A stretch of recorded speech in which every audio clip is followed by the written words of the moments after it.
Hello everyone. तो railway teacher की vacancy आई थी जिसको मैं बताना चाहती हूँ वो वेरियस पोस्ट के लिए, और उसके अलावा अदर पोस्ट की भी कुछ वैकेंसी आई हुई है। ओके, तो जैसा कि देखिए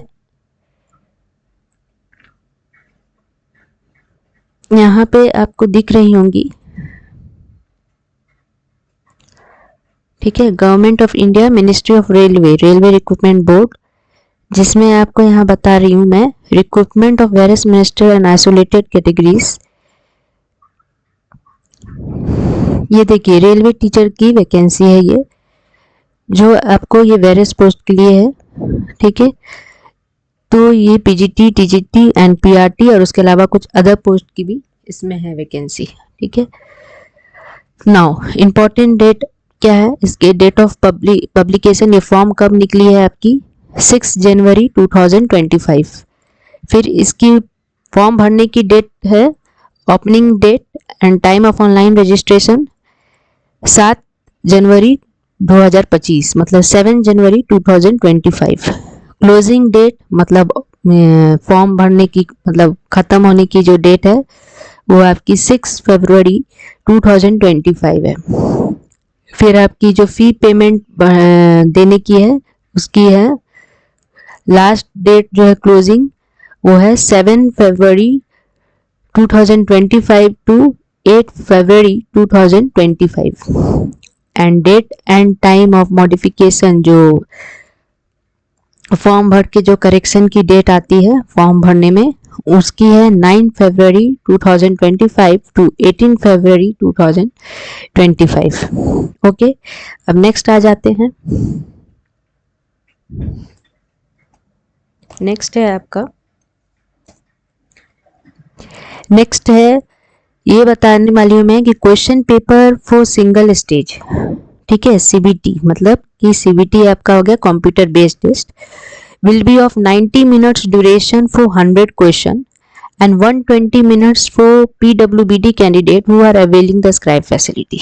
मतलब ये आपका जो है कंप्यूटर बेस्ड टेस्ट जो है, ड्यूरेशन है इसके 90 मिनट्स के, वो भी 100 क्वेश्चंस के होंगे, और 120 मिनट्स जो होंगे आपके 1 पीडब्ल्यूबीडी कैंडिडेट के लिए होंगे, ठीक है। क्वेश्चन पेपर जो किस टाइप के होंगे, मल्टीपल चॉइस क्वेश्चंस होंगे।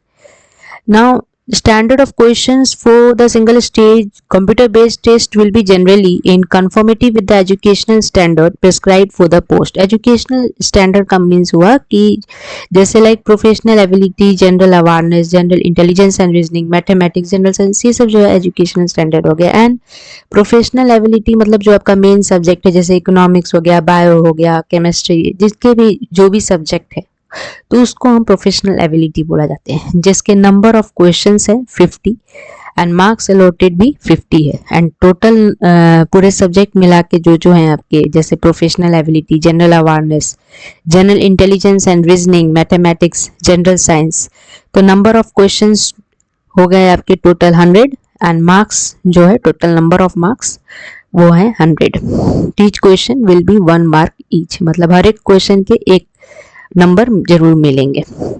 एंड इसके निगेटिव मार्किंग भी होते हैं, जो आपके कितने हैं 1/3 मार्क्स जो है, मतलब जो भी आप आंसर अगर गलत टिक करोगे तो उससे आपके 1/3 मार्क्स क्या होंगे, डिडक्ट हो जाएंगे, ठीक है, निगेटिव में चल जाएंगे।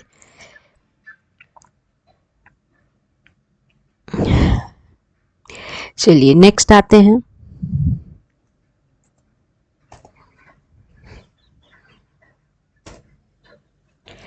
नेक्स्ट हम बताने वाले हैं आपको कि ये जो कंप्यूटर बेस्ड टेस्ट है ये आपको किस किस के लिए है। एक है आपका परफॉर्मेंस टेस्ट या टीचिंग स्किल टेस्ट।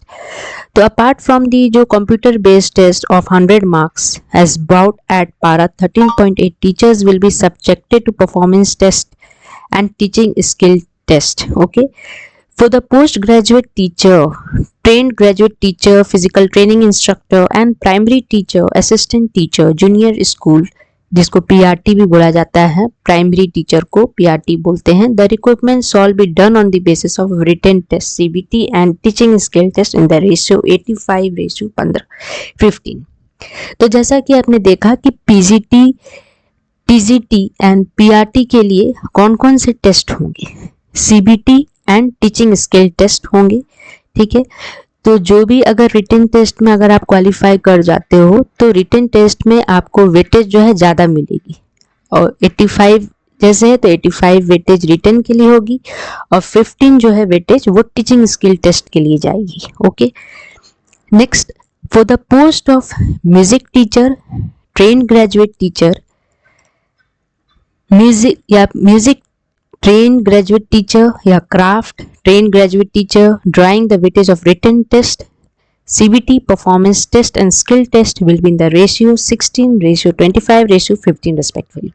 तो म्यूजिक टीचर के लिए आपको 3 टेस्ट लिया जा रहा है, जैसे लाइक आपका computer based test, performance test and skill test. ये तीनों टेस्ट जो है म्यूजिक टीचर्स वाले लोग के लिए लिया जाएगा। एंड पीजीटी, टीजीटी, पीआरटी के लिए मैंने बताया कि इसके लिए सिर्फ CBT and teaching skill test लिया जाएगा। और म्यूजिक टीचर का जो वेटेज है, जैसे कि लाइक आपका रिटन टेस्ट के लिए 60 वेटेज जा रहा है, परफॉर्मेंस टेस्ट के लिए 25 एंड स्किल टेस्ट के लिए 15। ओके, तो लाइक टीचिंग स्किल टेस्ट होता क्या? तो टीचिंग स्किल टेस्ट में हम देखते हैं जैसा कि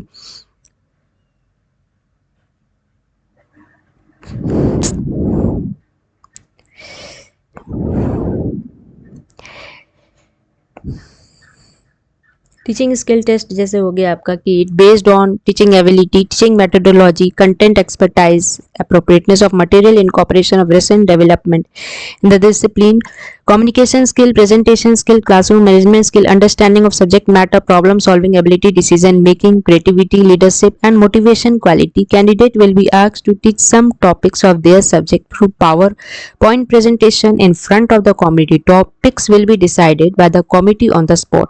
Candidates will be given sufficient time to prepare and will be asked to use PowerPoint presentation or any other teaching aid as per the ability of equipment at the point of skill test. The skill test all range between, आपका जो skill test है उसका range है 15 से 30 minutes.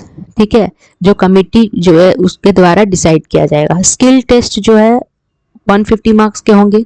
There will not be minimum qualifying marks, मतलब इसके skill test के कोई मिनिमम क्वालिफाइंग मार्क्स नहीं है। Okay, however weightage of skill test, तो इसका स्किल टेस्ट का वेटेज 15% है इन टोटल मार्क्स। 150 में आपका 15% है। ठीक है, this is a possibility that the skill test can be, मतलब स्किल टेस्ट के अगर पॉसिबल होंगे तो वीडियोग्राफ भी लिए जाएंगे। नेक्स्ट, परफॉर्मेंस टेस्ट क्या होता है? Music teacher, train graduate teacher या म्यूजिक में B adjudged on the basis of skill of singing, playing the various instrumental music, presentation skill, coordination, expression, energy level, rhythm, experimentation with art forms, imagination and innovation and artistic temperament. Okay, trained graduate teacher या craft, trained graduate teacher, drawing may be adjudged or performance of art forms या painting, sketches या craft, innovative and creative approach, aesthetic sensibilities, observation skill, interpretation and originality, correlation with real life, experimentation with different art modes and mediums, proportion in size and clarity and importance of color, balance and brightness. Okay, तो topics जो है आपका decide committee के द्वारा होगा on the spot. Candidates will be given sufficient time to prepare and will be asked to use any teaching aid as per the availability of equipment at a place of performance test. Performance test जो है वो भी 100 marks के होंगे। इसके भी कोई minimum qualifying marks नहीं होते। वेटेज ऑफ परफॉर्मेंस टेस्ट जो है आपके 100 में 25% है total marks. There is a possibility that a performance test may be videograph. तो जैसे देखा स्किल टेस्ट जो है उसके भी वीडियोग्राफ अगर पॉसिबल होंगे तो हो सकते हैं, और वही परफॉर्मेंस टेस्ट में भी अगर पॉसिबिलिटी है होगी तो वीडियोग्राफ ले सकते हैं। ठीक है, और इसमें आपके जो परफॉर्मेंस टेस्ट के हैं सॉल्व भी ऑफ 100 मार्क्स के हैं। ठीक है, एंड स्किल टेस्ट के जो है आपके विल बी 150 मार्क्स है टोटल उसके, और इसके स्किल टेस्ट जो है 15% है 150 में of total marks. And performance test की मैं बात कर रही हूँ जिसके सॉल्व भी 100 मार्क्स है, 25% ऑफ टोटल मार्क्स बाय 100 से। ठीक है, फिर नेक्स्ट आ जाते हैं हम नंबर नेक्स्ट। ओके, तो नेक्स्ट नेक्स्ट हम बात करते हैं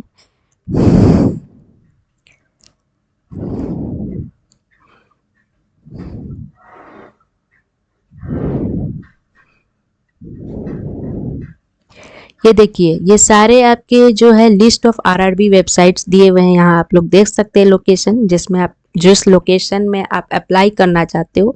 candidate are advised to visit official RRB websites frequently for authentic information and regular update on various stages of the recruitment process on any changes in this notification. तो इसमें आप मतलब जिस भी लोकेशन के लिए अप्लाई करना चाहते हो वो आप लोकेशन चॉइस करके कर सकते हो, देख के कि कहाँ कहाँ का क्या है। अहमदाबाद हो गया, लाइक अजमेर हो गया, बेंगलुरु हो गया, भोपाल, भुवनेश्वर, बिलासपुर, चंडीगढ़, चेन्नई, गोरखपुर, गुवाहाटी, जम्मू, श्रीनगर, कोलकाता, मालदा, मुंबई, मुजफ्फरपुर, पटना, प्रयागराज, रांची, सिकंदराबाद, सिलगुड़ी, त्रिभुवनाथपुरम।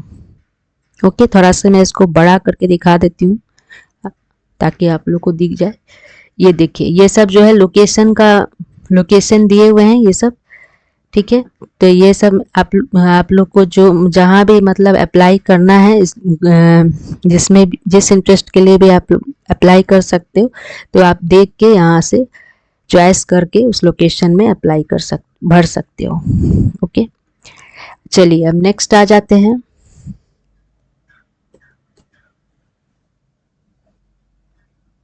नेक्स्ट आते हैं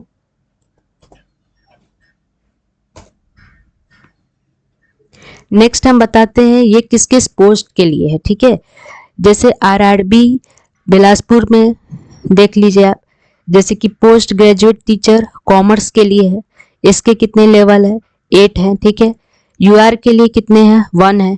एससी एसटी ये नन है। OBC NCL only 2। तो टोटल मिला के इस तरह से पोस्ट ग्रेजुएट टीचर या कॉमर्स के कितने हैं? 3 हैं। ओके, यहाँ देख सकते हैं आप, ठीक है। तो इस तरह से आपके दिए हुए हैं।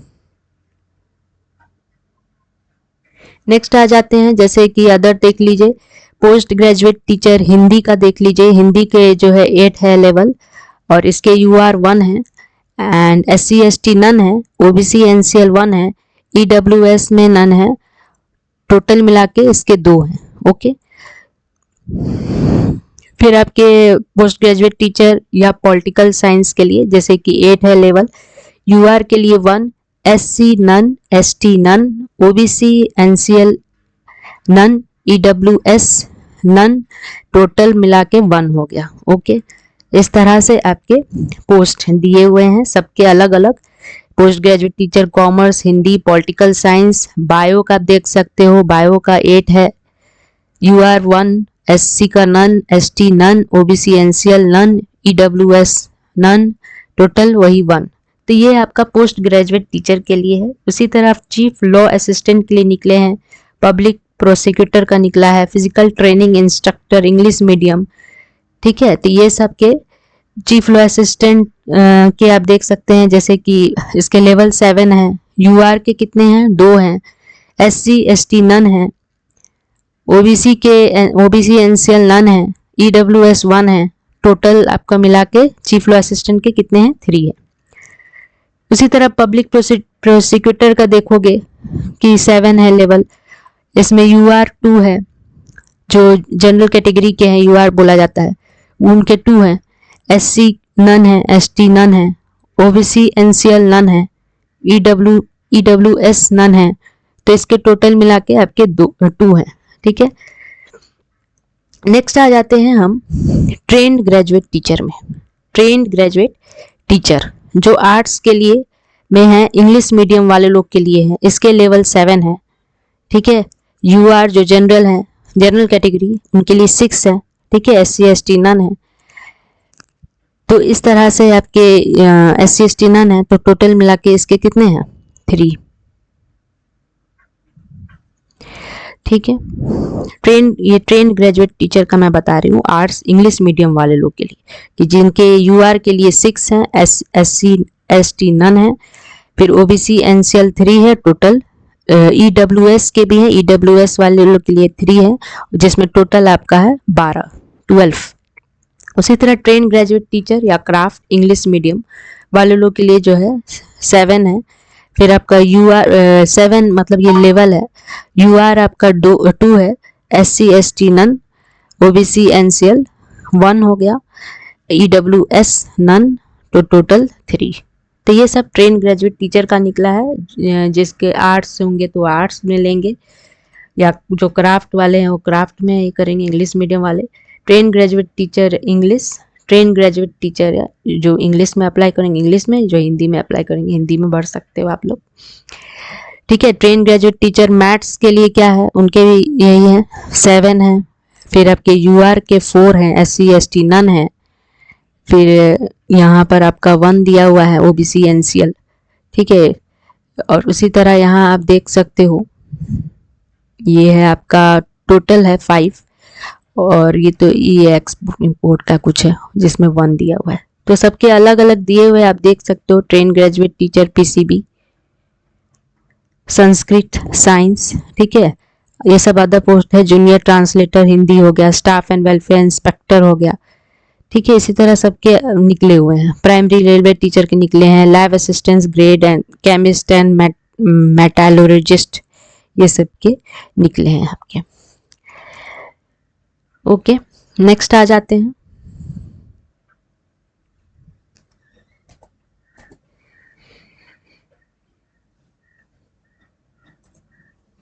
नेक्स्ट है इसके पोस्ट ग्रेजुएट टीचर के, कि पोस्ट ग्रेजुएट टीचर के आपके क्या मतलब मिनिमम एज है, मैक्सिमम एज कितने हैं। ठीक है। तो ये पोस्ट ग्रेजुएट टीचर किस सब्जेक्ट के लिए, कॉमर्स के लिए मैं बता रही हूँ कि मिनिमम एज इसके 18 है, मैक्सिमम एज 48 है। ठीक है।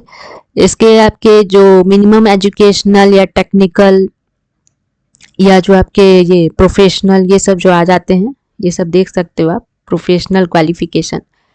तो master degree from recognised university for commerce के लिए मैं बता रही हूँ, master degree from recognised university with at least 50% marks होने चाहिए। ठीक है। कितने होने चाहिए, 50% मार्क्स होने चाहिए इसमें। ठीक है।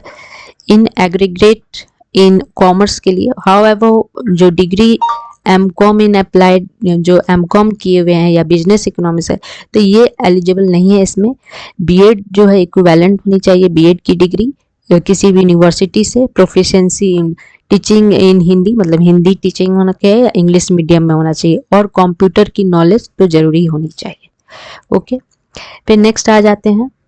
नेक्स्ट क्या है कि इसमें आपका और भी है, post graduate teacher commerce mail के लिए यहाँ बताया गया है कि इसके जो आपके मिनिमम जो है एज 18 है, वही मैक्सिमम एज 48 है। और इसके जो क्वालिफिकेशन है, मिनिमम एजुकेशन या टेक्निकल में देख लीजिएगा, मास्टर डिग्री वही किसी यूनिवर्सिटी से होना चाहिए, रिकॉग्नाइज्ड यूनिवर्सिटी। ठीक है। जिसके 50% मार्क्स होने चाहिए in commerce. How holder degree MCOM and business economics जो it not be eligible. BEd जो है वही किसी यूनिवर्सिटी से इसकी डिग्री मान्यता है होनी चाहिए, और इसकी टीचिंग हिंदी इंग्लिश मीडियम से मतलब होनी चाहिए। Knowledge of computer application, computer की नॉलेज होनी चाहिए। ठीक है। फिर नेक्स्ट, अब पोस्ट ग्रेजुएट टीचर हिंदी वाले के देख लीजिए, जैसे मिनिमम एज 18 है, मैक्सिमम 48 है। मास्टर डिग्री आपका वही किसी यूनिवर्सिटी से होनी चाहिए, 50% मार्क्स, हिंदी और संस्कृत। ओके। हिंदी या संस्कृत से किए हैं, विथ हिंदी जो है एक सब्जेक्ट होना चाहिए एट ग्रेजुएशन लेवल में भी। BEd और इक्विवेलेंट डिग्री किसी यूनिवर्सिटी से BEd होनी चाहिए मानता है। Proficiency in teaching in Hindi medium, Hindi medium की मतलब आनी चाहिए पढ़ाने। And knowledge of computer application, मतलब कंप्यूटर की जो है आवश्यकता है इसमें भी।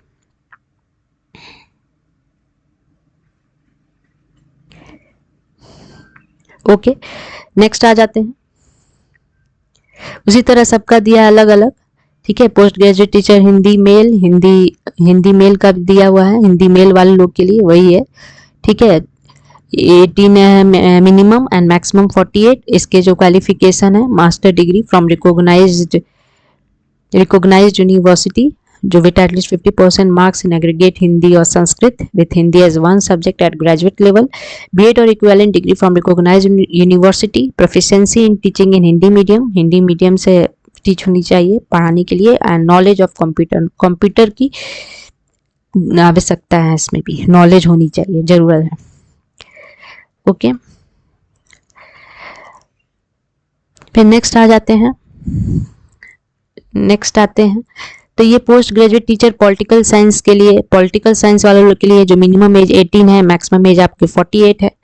Master degree from recognised university जो है आपके जो है 50% मार्क्स साथ होनी चाहिए in aggregate in political science, ठीक है। बीएड और equivalent degree recognised university, proficiency in teaching in Hindi and English medium, ठीक है, and knowledge of computer application. वही सब में जितने भी निकले हैं पोस्ट, उस सब में कंप्यूटर की आवश्यकता है, ठीक है। जितने भी सब्जेक्ट है पीजीटी वाले लोग के लिए, उस सब में कंप्यूटर की जरूरत है, ठीक है। तो इसी तरह सबका पीजीटी का अलग अलग सब्जेक्ट का दिया हुआ है, आप लोग देख सकते हैं यहाँ पे, बंगाली का है, बायो का है, तो ये आप देख के जिसमें आपको इंटरेस्ट है, चॉइस है, अपना देख के इसमें आप अप्लाई कर सकते हो। मिनिमम एजुकेशन क्वालिफिकेशन सबका अलग अलग दिया हुआ है। Post graduate teacher maths, post graduate teacher English medium female, post graduate teacher chemistry English medium. अब पोस्ट ग्रेजुएट टीचर इकोनॉमिक्स वालों लोग के लिए देख सकते हैं, जैसे मिनिमम एज 18 है, मैक्सिमम एज 48 है, master degree from recognised university with at least 50% marks के साथ होना चाहिए, एग्रीगेट इन इकोनॉमिक्स किया हुआ, अप्लाइड इकोनॉमिक्स या बिजनेस इकोनॉमिक्स, बीएड डिग्री होनी चाहिए किसी यूनिवर्सिटी से, उनको हिंदी और इंग्लिश मीडियम इंग्लिश आनी चाहिए, teaching in Hindi and English, and knowledge of computer application. Economics वालों के लिए कंप्यूटर की नॉलेज होनी चाहिए। ओके, अब आ जाते हैं हम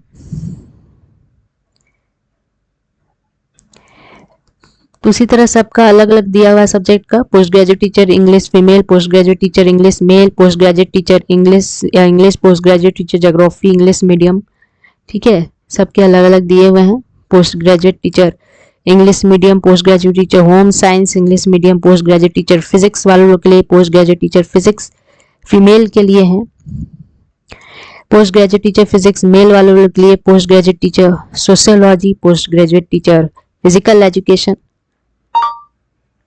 post graduate teacher computer science, फिर अदर जैसे scientific supervisor, ergonomics and training, ये सब अदर पोस्ट वाले के लिए हैं कि इनके मिनिमम भी 18 है और मैक्सिमम एज देख लोगे तो 38 है, एंड इसमें है second class master degree in psychology और फिजियोलॉजी, ठीक है, एंड 2 years के एक्सपीरियंस होने चाहिए इन लोगों को, administration of psychological tests of mental abilities and personality, या 2 years जो है रिसर्च किया हो वर्क साइकोलॉजी में, या 2 years experience in developing training module और कंडक्टिंग ट्रेनिंग प्रोग्राम, ठीक है। डिजायरेबल क्या है, specialisation in industrial psychology, agronomics, counselling with knowledge of statistics and computer. Next आ जाते हैं, नेक्स्ट है आपका ट्रेन ग्रेजुएट टीचर में आ जाते हैं, ठीक है, टीजीटी वाले लोग के लिए है ये आपका टीजीटी वाले लोग के लिए है कि टीजीटी वाले लोग के लिए कितना मिनिमम और मैक्सिमम एज होनी चाहिए। तो मिनिमम एज वही है 18 और मैक्सिमम एज है 48। इनके क्या है एजुकेशनल क्वालिफिकेशन, एमए डिग्री होना चाहिए इन ड्राइंग एंड पेंटिंग से, फाइन आर्ट्स, ठीक है, fine arts from a recognised university, BA honours से होना चाहिए in arts and arts education, या second class bachelor degree with drawing and painting या फाइन आर्ट्स विथ मिनिमम आपके जो है 2 years हैं full time diploma from a recognised institution, और 12 किए हों +2 से विथ मिनिमम 4 years फुल टाइम डिप्लोमा होनी चाहिए इन पेंटिंग से, फाइन आर्ट्स किए हों और पार्ट टाइम डिप्लोमा होना चाहिए जो 5 years duration, not less than 5 years duration, ठीक है, 5 साल से कम नहीं होनी चाहिए इनकी duration.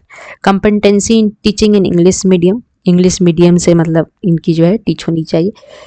At least 2 years teachers training course from a recognized institution or 2 years teaching experience in a recognized institution. ठीक है, ओके नेक्स्ट आ जाते हैं। तो ये आपके ट्रेन ग्रेजुएट टीचर ड्राइंग वाले लोग के लिए थे जो इंग्लिश मीडियम से है। नेक्स्ट आ जाते हैं, उसी तरह सबका अलग अलग सब्जेक्ट का है। अदर पोस्ट वाले लोग के लिए जैसे ये चीफ लॉ असिस्टेंट वाले लोग के लिए है, जिनके मिनिमम एज 18 है, मैक्सिमम एज 43 है। इनके मिनिमम एजुकेशन या टेक्निकल देख लीजिए, university degree in law, law होने चाहिए 3 year standing practice as a pleader at bar serving. Your railway employees who are law graduates are also eligible to apply for these posts provided they have served for at least 5 years in any branch of the railway administration. Vacancies unmarked for direct recruitment should also be available to the railway magistrates who are desirous of applying for such post and who also fulfill the prescribed qualification for the direct recruits. Okay.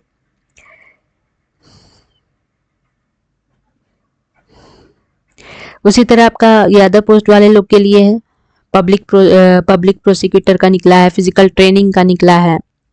ठीक है, physical training instructor English medium वाले लोग के लिए। अब आ जाते हैं ये ट्रेन ग्रेजुएट टीचर, जैसे बंगाली के लिए है पोस्ट। ओके, फिर आपके train graduate teacher arts English medium वाले लोग के लिए है। ठीक है, जिसके मिनिमम एज 18 है, मैक्सिमम एज 48 है। मिनिमम एजुकेशन है टेक्निकल, ये ऐसे आइएगा तो देखिएगा आप इसमें कि इसके ग्रेजुएशन इन आर्ट्स में होना चाहिए, 2 ईयर 2 साल के डिप्लोमा मतलब डीएलएड किए हो वॉट एवर। एटलीस्ट 50% मार्क्स होने चाहिए ग्रेजुएशन इन आर्ट्स में या पोस्ट ग्रेजुएशन इन आर्ट्स में, एंड बीएड भी होनी चाहिए। Graduation in arts with at least 45% marks and 1 साल के जो है बैचलर ऑफ एजुकेशन, मतलब 1 year bachelor of education BEd भी होना चाहिए, accordings with NCTE recognition norm and procedure regulation issued from time to time in this regard.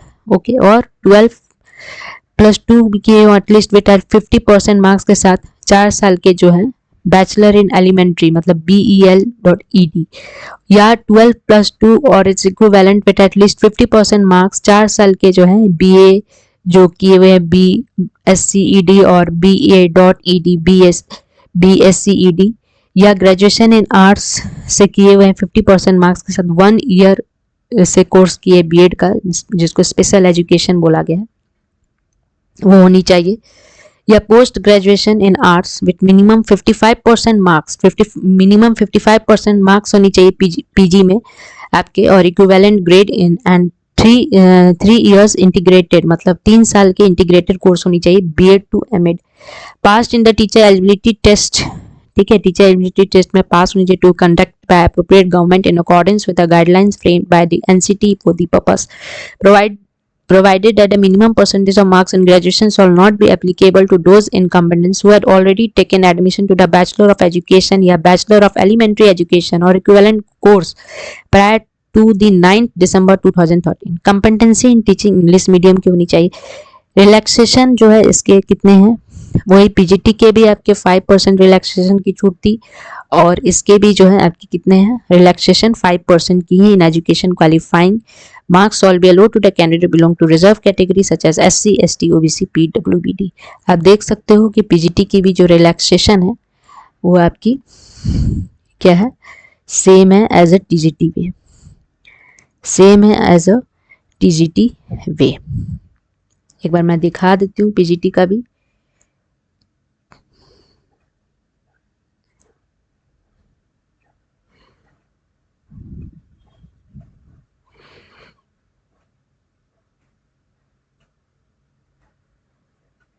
ये सबके जो है सेम है एज, ये आप देख सकते हो कि इसके जो है आपके सेम है। ठीक है, नेक्स्ट आ जाते हैं। Relaxation up to 5% education should be allowed to the candidates belonging to reserve category such as SC ST OBC PWBD.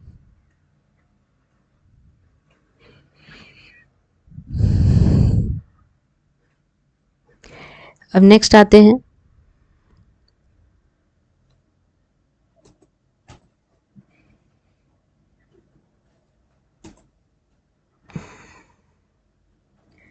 ठीक है। तो इसी तरह ट्रेन ग्रेजुएट टीचर हिस्ट्री के भी आए हैं, ठीक है। उसी तरह आप देख सकते हो अलग अलग सब्जेक्ट के आए हैं। फिर आपके आपके अदर पोस्ट है साइंटिफिक असिस्टेंस ट्रेनिंग वाले, जूनियर ट्रांसलेटर हिंदी वाले लोग के लिए है अदर पोस्ट में। फिर सीनियर पब्लिसिटी इंस्पेक्टर वाले लोग के लिए दिया है। फिर आपका स्टाफ एंड वेलफेयर इंस्पेक्टर वालों के लिए, लाइब्रेरियन के लिए निकला है। फिर म्यूजिक टीचर फीमेल वालों के लिए है, ठीक है। फिर नेक्स्ट है primary railway teacher, primary railway teacher के लिए है, ठीक है। ये सबके लिए जो है आपका निकला है। प्राइमरी रेलवे टीचर में जैसे आपका मिनिमम एज कितने हैं, 18 है और मैक्सिमम एज 48 है। मिनिमम एजुकेशन टेक्निकल 12 होनी चाहिए, इंटर +2 और its equivalent with at least 50% marks के साथ होनी चाहिए। 2 ईयर जो है क्या होनी चाहिए, डिप्लोमा इन एलिमेंट्री डिलीट किए हो।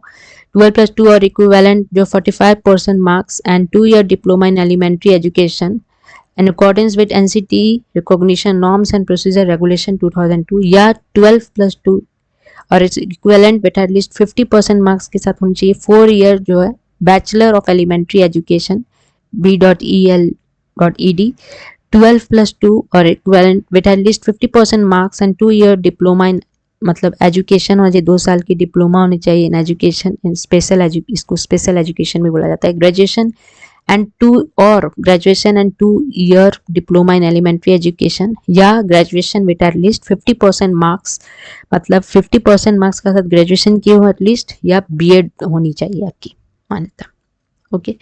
या post graduation with minimum 55% marks होनी चाहिए या इक्विवेलेंट ग्रेड।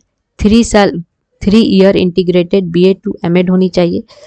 फिर pass in teacher eligibility test to be conducted by appropriate government in accordance with the guidelines framed by NCT for the purpose. Competency जो है teaching Hindi and English medium की होनी चाहिए और इसके जो पीआरटी की भी रिलैक्सेशन है 5% की छूट है in the education qualifying marks all be allowed to the candidate belonging to reserve category such as SC ST OBC PWBD.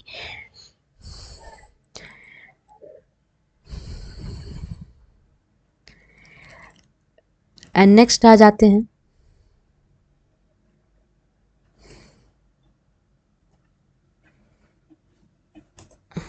Next आपके एज ग्रुप के बारे में कुछ बताना चाहूंगी। जैसे पीजीटी के हम देखते हैं मिनिमम एज 18 है और मैक्सिमम एज 48 है, ठीक है।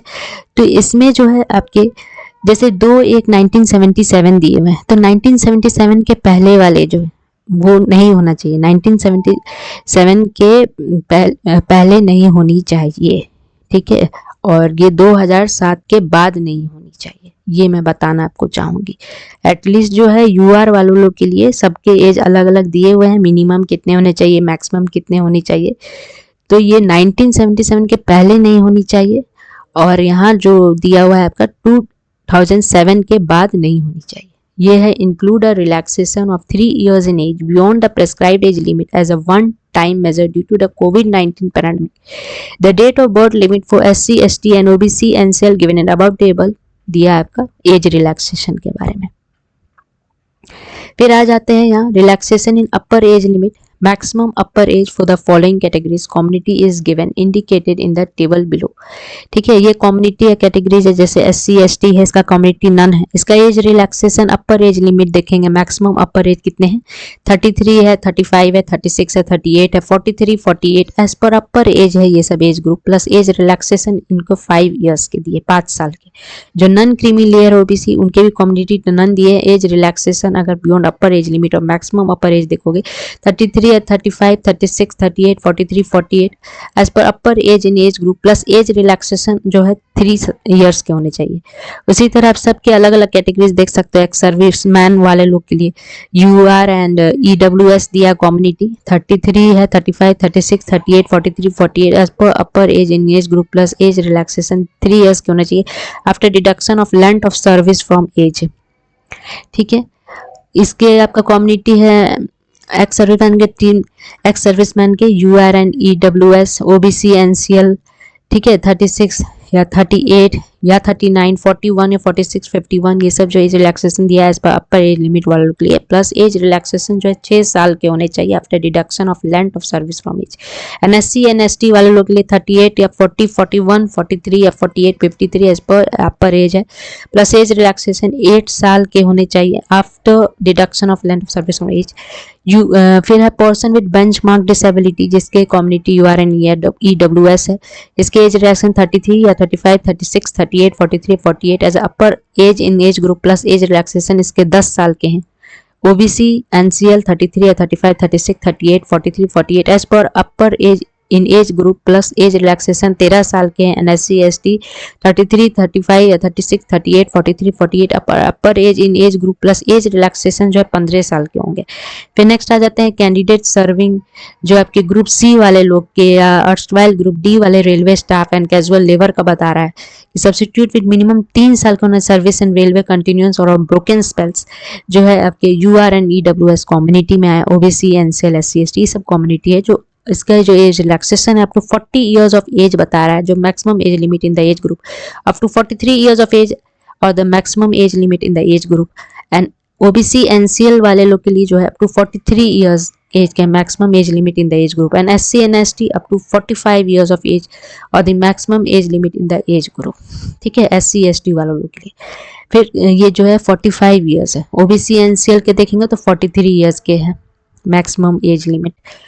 And candidate working in railway quasi administrative offices such as railway canteen cooperative society institutes जिसके कम्युनिटी में आप देख रहे URN EWS जिसमें आपके जो अलग अलग हैं 33, 35, 36, 38, 43, 40 सब upper age in age group with age relaxation length of service rendered 5 years 5 साल के लेस। OBC NCL 36 या 38, 39, 41, 46, 51 एज पर age group with age relaxation to length of service is rendered 5 years जो whichever is less। SC and ST 38 या 40 या 41, 43, 48, 53 as upper age in age group with age relaxation up to the length of service rendered or 5 years whichever less। और female candidate लोग के लिए देखोगे तो windowed जो है वो जो विडोड है या डिवोर्स्ड है या जुडिशियली सेपरेटेड फ्रॉम हस्बैंड से जो है separate from but not remarried जो URN EWS कम्युनिटी में आया जिसके लिए 35 years above want up to or maximum age limit in the age group। OBC NCL up to 38 years or the maximum age limit in the age group। and SC and ST up to 40 years or the maximum age limit in the age group। ठीक है, SC ST के लिए ये बता रहा है कि 40 साल का होना चाहिए अप टू और maximum age limit in the age group में। ये सब तो ये सब कैटेगरीज है और कुछ एज रिलैक्सेशन मैंने बताया। ओके, और मैं बता दूं जैसा कि इस एग्ज़ाम में जो भी एग्ज़ाम होगा ये रेलवे टीचर की उसमें आपके नॉर्मलाइजेशन भी हो सकते हैं। ठीक है, ठीक है, तो मैं यही बताना चाहती थी आपको। तो अगर आपको मेरी वीडियो पसंद आई तो please subscribe, like and comment करिएगा। Thank you.